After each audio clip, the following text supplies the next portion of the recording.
আমার ওকে ঢুকতে দেওয়া যাবে না। কেন? আমি প্রতিবন্ধী দেখে? আমার কি মূল্যহীন? এই সমাজে দেখবেন পচা ইলিশের মূল্য আছে, কিন্তু আমার মতো প্রতিবন্ধীর মূল্যায়ন কেউ করে না।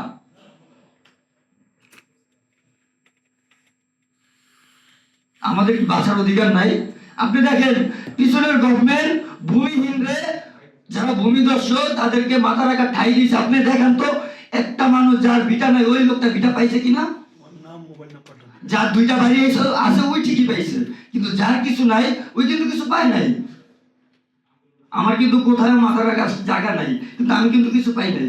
Double million offer Walton fridge কিনে পেতে পারেন 20 লক্ষ টাকা, রয়েছে কোটি কোটি টাকার নিশ্চিত উপহার।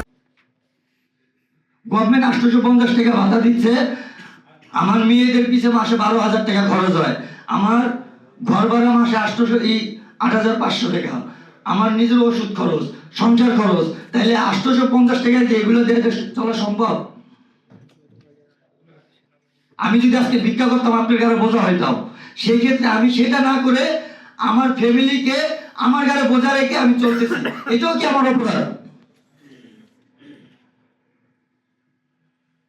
তাইলে আমরা কোন পথে হাঁটবো? কালকে প্রেস ক্লাব ঢুকবো, আমাদেরকে ঢুকতে দিতে আসে না, তোমরা ওদিকে অঘটন ঘটাইবা। আমরা কি কেউ বলতে পারবে ওদিকে আমরা অনিয়ম অত্যাচার কোনো কিছু করছি? আমরা শান্তি শৃঙ্খলা ভাবে আসছি, বসে বসে চলে গেছি।